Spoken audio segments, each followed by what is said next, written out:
don't know if whenever they reveal their swords or they take their swords out. This is actually a good question. Like, do they move this or do they move this? I don't know if you guys realize, but I did both. That's a good question. But I'm actually in a good mood today. That's good news. I'm actually in a great mood today. Yeah, right? But from what I have studied, they say that being in a great mood is just a learning curve and just for you to prepare for bad things to come in the future. Just so you could like armor plate your mind or armor plate your mentality, just so when things happen, at least you have a lot of good spirits to guard you so you won't be miserable. I hope that's not the case because I'm actually in a great damn mood, and it's not rare, but I like to cherish these moments. But anyway, on to the topic at hand. 47 Ronin is a 2013 American fantasy samurai film that is directed by Carl Ranch. In feudal Japan, Lord Asano rules his province with fairness. However, a jealous Lord Kira fears that the shogun favors Asano over him and hatches a plot to end with Asano's ritual suicide. After Asano's death, his samurai led by Oishi are forced to live as outcasts. Oishi wonders for several years, but realizes that he must turn to Kai, a mixed-blooded warrior he once rejected, to help him and his Ronin comrades take revenge on Lord Kira. I thought this movie was great. I thought this movie was fantastic when it came to, well, basically everything, especially the cinematography and the CGI. That's what basically pulled me in with the film and making me like it to a high extent. Because let's just face it, this movie was made in 2013, so the CGI and the cinematography and the fiction and the graphics has really upped the scale when it came to the 4K resolution and such. But I feel like with 47 Ronin, if this movie came out today with nothing edited out, with nothing updated, it would still be a great film. You'll probably have some people nitpicking on saying that this looks fake, that looks fake, but it's all subjective. What does look real to you and what does look fiction? I mean, even with the fiction, it still looked great. I had no problem with it. And I think that that's a lot to say when it came to them. And I can tell they put a lot of detail with everything that was given to the film. There was some parts of the film where I had to stop the movie. And I was like, man, this damn movie looks good. This movie looks fantastic. And it makes me wonder, like it gives me into that course of thinking, because this is a movie that is not just about them avenging the death of their fallen master, but samurai versus demons. Samurai versus demons. And I feel like this movie is based on a true story. And they kept saying this. So I'm surprised no one is talking about this film. I mean, people still talk about films that's based on back then, but with 47 Ronin, I feel like a movie that is based on the ancient times where demons roamed the earth, and it's based on a true story, it makes me wonder, where are these demons now? That's something to think about, right? Now, as for the pacing, I feel like the movie didn't drag at all. The movie, the pacing of it was phenomenal. There was no parts of the film where I felt like that was unnecessary, like it was uncalled for. The main movie, like the movie focuses on the main character, Kai, that is played by Keanu Reeves' character. He did good, but not memorable. Like his act. Here's the thing with Keanu Reeves. People can debate, saying that there are some movies that he does that are fantastic, but I feel like it's all because of what he's based on and what makes him a good actor. I feel like what makes you an iconic actor is when you have iconic roles. Most of Keanu Reeves' films, he plays himself. Even in this film, 47 Ronin, He plays as himself. His voice doesn't change.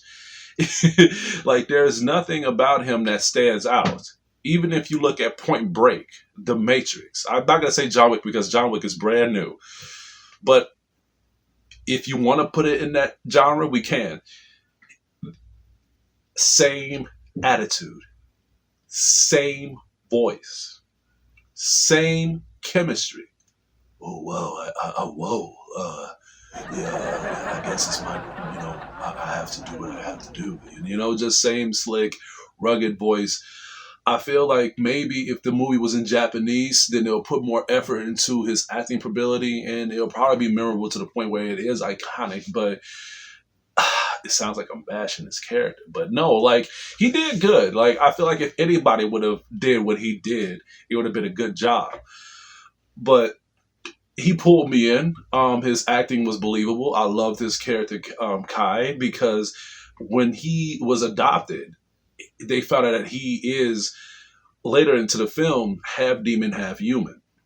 And man, like the samurai in the village, like in the dojo, treat him like shit. And that's the reason why I like his character the most, is because he's a kind-hearted warrior, and he still appreciate them adopting him. And even though they treat him like shit, it makes us hate the characters in this film, but in a good way, because we know that they're going to need him. And I want to see how they're going to redeem themselves. Like there are characters in the film that revealed to him certain things that they did, like bougie shit, what they did to him when they were little, throwing rocks at him, and he would be like, yeah, I understand. And we feel that gravitation, we feel that sorrow. And a lot of other characters do this, and then they begin to tell him, look, I'm sorry, man, like my bad, and people would argue and say that, well, why would it take them that long? Well, that's because nothing serious happened for them to see how he really is potentially. They practice, they did dojo, like they have done normal maneuvers in the dojo, so nothing really happened for them to test out his loyalty. His loyalty was tested. He didn't backstab anybody. He didn't betray nobody. So at this point, then that was when they realized that they was betraying him. They was treating him like shit. And there was some crooked samurais in this film too, and even they was trying to tell Kai, look, my bad. I'm very sorry. And they wasn't just doing this because they needed his help, but they did it because, and I like this, they even explained that a real samurai warrior confronts their demons, and their demons was them being too bluntly arrogant of their pride, and they had to admit their wrongdoings. Very good pacing with the character development. I loved it. And what made matters better, they did not just do this with the good guys. They did this with the bad guys as well. Every bad guy in the film did good. Every bad guy. Even the witch. She did great. Like, I loved her character, and I liked the fact that she could shapeshift to a lot of things. She could be a spider, well, she could summon spiders.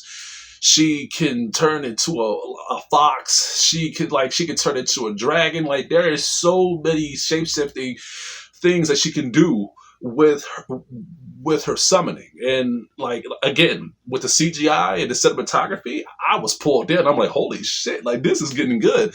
And I was getting actually like Neo and Neo 2 vibes watching this film. If y'all haven't played Neo, it's very similar to 47 Ronin. But to be fair, like, well, we don't have a half demon character in Neo, only on Neo 2. But the story on Neo 1 is very identical. Well, they both identical from the same thing. Going more into the bad guys, I'm going to have to give praise to Kira, that is played by Tadanobu Asano. First of all, I'm going to have to say he's a great actor. And the reason I'm saying that is because you have people that sees him and they'll be like, wait a minute, ain't that the guy from Mortal Kombat? You have some people that'll be like, ain't that the guy from that movie Parasite? But me, when I seen him, I was like, wait a minute, ain't that the guy from Tokyo Zombie? Like the jokester guy that was always focused on Jujutsu, that had like a weird afro and just if y'all haven't seen Tokyo Zabi, check it out. That's actually what made him getting started into the industry in acting. I love that film. That film is hilarious. It is quirky. It is cheesy, and it was a great film. And the reason I call him a good actor is because it's tough for you to be a comedian and do iconic roles like 47 Ronin. That's big praise. And with this character, he pulled it off. I think he is him and the witch. I feel like they're the only two characters that did memorable scenes where it came to their delivery, with their pacing, and when it came to just the whole execution of how they was progressing through trying to kill the Grandmaster and just claiming what they wanted. And with Tadanobu's character, I have to say I'm a fan now. So, I like this film. But this is what the film kind of throws me away from me giving it the perfect praise of what I wanted to give it. First of all, why the hell the movie's not Japanese? I feel like if the movie was in Japanese, then not only with Tadanobu's character, I feel like everything in the film would be way more better when it came to not just the development, but just the acting alone. Even with Keanu Reeves' character, he, like I said, he acts as himself. If he was forced to talk Japanese in 47 Ronin, and that's another thing, it's based on a true story.